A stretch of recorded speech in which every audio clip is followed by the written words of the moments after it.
강의도 많이 나가시지만 성인지 교육 강사분들도 육성하신다고 들었어요. 네네. 어떤 과정인 거죠? 그건? 우리나라에 참 성교육이 절실히 필요한데 제가 참 강의를 뭐 제가 안 될 때 토스해드리거나 이럴 때 참 성교육을 토스해드릴 어떤 이런 성인지 교육을 토스해드릴 분이 별로 없다는 걸 많이 느꼈어요. 그래서 진짜로 막 정말 모르는 생판 첫 블로그를 찾아서 막 토스해드린 적도 있고.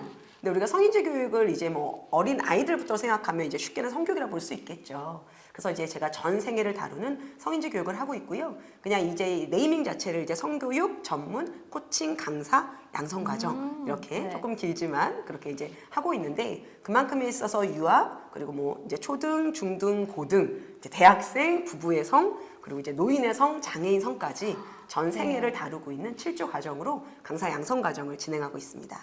이걸 보시는 분들 중에서도 성인지 교육 강사를 하고 싶어 하시는 분들도 있을 것 같은데 네. 그런 분들을 위해서 그런 활동은 어디서 하는지 또 네. 어떻게 하는지 한번 알려주실까요?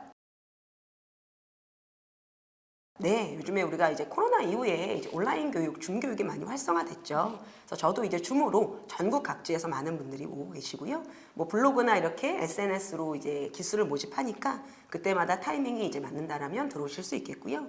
요즘에 뭐 산부인과 의선생님, 또 간호사, 우리가 또 물리치료사부터 해서 아이의 상담사, 특히 어떤 재활 작업 치료사 다양한 부분에서 조금은 아이들의 어떤 성문제, 또 내가 현장에서 느끼는 좀 고충 이런 부분에 있어서 내가 좀 성인지 감수성을 좀 높여야 되겠다. 그리고 그런 사례나 그런 질문에 내가 좀 어떻게 대답하면 좋을까? 그걸 조금 더 깊이 있게 여기는 그런 고민들이 있는 분들이 많이 오고 계시고요. 특히나 또 아이를 기르는 부모님들도 내 아이가 점점 사춘기는 되어가는데 내가 엄마로서 어떻게 좀 이 아이들을 컨트롤 해줘야 될까? 되려 요즘에는 아이들이 또 워낙 좀 빠르다 보니까 내가 이제 이런 성인지 감성이 내가 부모가 더 낮은 것 같아요. 그래서 제가 좀 더 배우고 싶어요. 라고 오시는 부모님들도 많이 계시고요. 그래서 그런 과정을 통해서 실제 이제 기본 업에 더 플러스 되시는 분들도 있고요. 또 뭐 경단녀였다가 이렇게 직장으로 이렇게 어떤 강사로서의 길을 또 뻗어 나가시는 분도 계시고요. 그럼 보통 자기가 가지고 있는 직업이 있는데 또 듣는 경우가 네. 많은 거네요. 맞습니다. 왜냐하면 현장에서 그런 질문과 고충을 많이 받으시더라고요. 그런데 내가 말을 해놓고도 내가 말한 게 맞나? 아, 그런 경우가 많겠다. 네네. 네. 그래서 대학교에서 강의하면서도 많은 대학생이 질문이 있잖아요. 네. 거기에 이제 대답하고 내가 조금은 이제 그래서 이런 좀 더 성인지 교육, 성교육 쪽을 내가 좀 더 파야 되겠다. 그렇게 해서 또 강사님들이나 또 뭐 교단에 계신 분들도 들어오시고요. 보건 선생님도 학교에서 아이들 내가 교육을 해줘야 되는데 동영상만 이제 틀어주는 현실에서 내가 조금 더 적극 배워야겠다. 그래서 학교 보건 선생님도 문의를 하고 계시고요.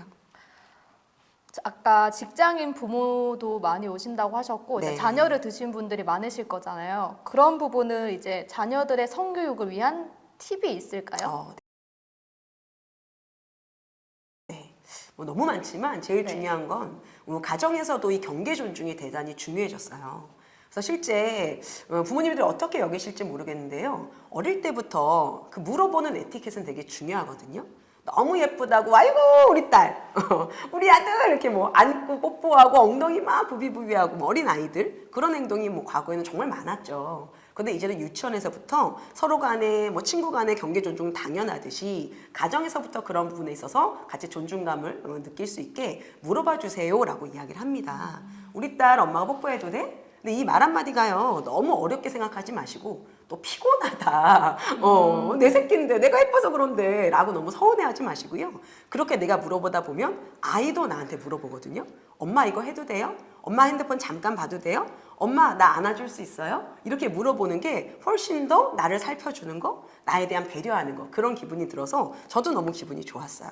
그래서 부모님들이 가정 안에서 성교육의 근간은 우리가 성품교육 또 이렇게 성을 앞서서의 어떤 이제 인성교육을 이야기하는 거기 때문에 내가 사랑하는 우리 딸 아들을 무조건 내 소유욕으로 볼 게 아니라 내 기분대로 또 좋은 거니까 내가 사랑해서 하는 거니까 라는 근간일지라도 아이의 기분이 괜찮은지 물어봐 주시는 것. 하물며 또 아이가 좀 자라면 사춘기면 또 이제 예민해질 때잖아요. 그쵸. 그래서 이제 그런 부분에 대화의 소통에도 우리가 이제 감정에 관한 표현들을 잘 나누는 그런 말의 대화 기술도 결국에는 상대방에게 이제 이런 말이 괜찮을지 또 어떻게 요즘 지내는지 그 마음의 전달인 것 같아요. 그래서 그런 부분을 우리가 이제 뭐 약간 나 전달법이라고 하는 것처럼 엄마는 이렇게 생각하는데 아빠는 이런 부분이 좀 서운한데 어떻게 생각하니라는 좀 이런 감정의 소통들을 좀 많이 해주시면 좋을 것 같습니다.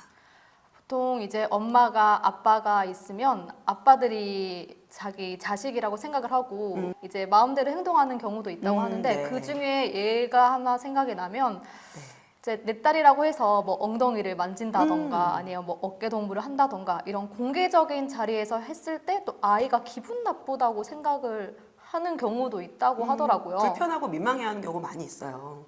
엄마랑 이제 뭐 아빠랑 스킨십 같은 부분도 평소에는 잘 하다가도 우리가 사실 뭐 길 가다가 저 이제 반대편에서 친구가 와도 손을 쓱 불편해서 맞아요. 논다라든지 근데 이제 그런 가운데서 뭐 갑작스럽게 이렇게 뭐 뽀뽀하거나 뭐 엉덩이 때리거나 이런 부분들을 아이들은 당연히 불편해하죠. 근데 우리가 또 아이 입장을 생각하면 그럴 수 있지 않을까요? 그래서 이제 우리 부모님도 아이들한테 꼭 평소에도 이런 걸 좀 물어봐 주셔서 그렇게 여기는구나라고 또 이제 인지하고 계신다라면 훨씬 더 조심할 수 있을 것 같고요.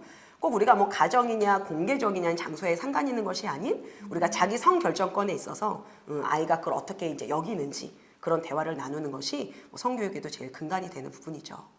들어보니까 이제 선택이 아니라 필수인 것 같다는 생각이 들어요. 이제 네. 내 아이를, 내 자녀를 조금 더 잘 키우고 조금 더 좋은 방향으로 이끌어줄 수 있는 게 부모의 역할이잖아요. 맞습니다. 그래서 필수적인 공부, 교육 아닐까 네. 싶습니다. 아까 얘기하실 때 제가 그 네. 생각이 났어요. 아버님들이 대다수 네. 술을 먹고 늦게 들어왔을 때 꼭 자는 네. 아이를 깨워서 막 아이고 우리 딸 우리 아들 오늘 뭐 잘 보냈어? 학교 생활 어땠어?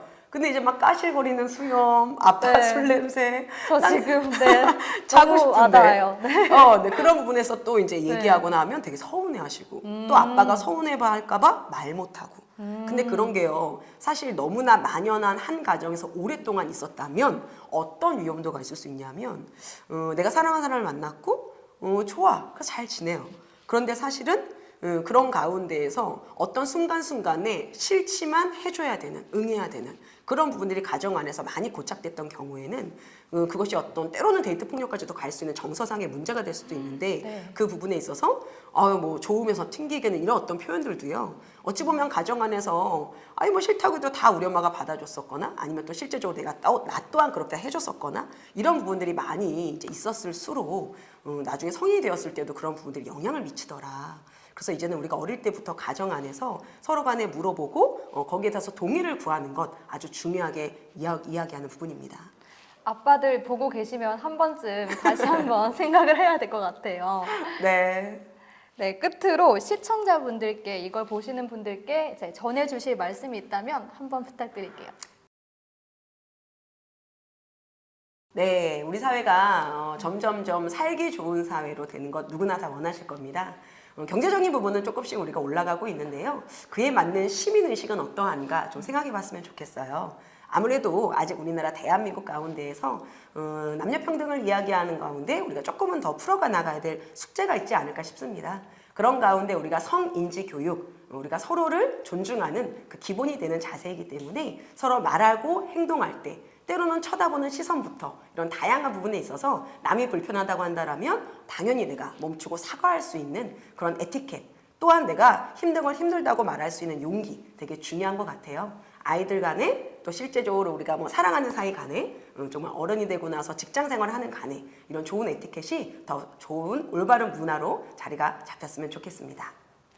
네, 이렇게 성인지 교육에 대해서 알아봤는데요. 직장뿐 아니라 부모, 또 자녀, 친구, 동성, 이성까지 굉장히 다양한 관계에서 꼭 알아야 하는 교육인 것 같습니다. 오늘 인터뷰 해주셔서 정말 감사합니다. 네, 감사합니다.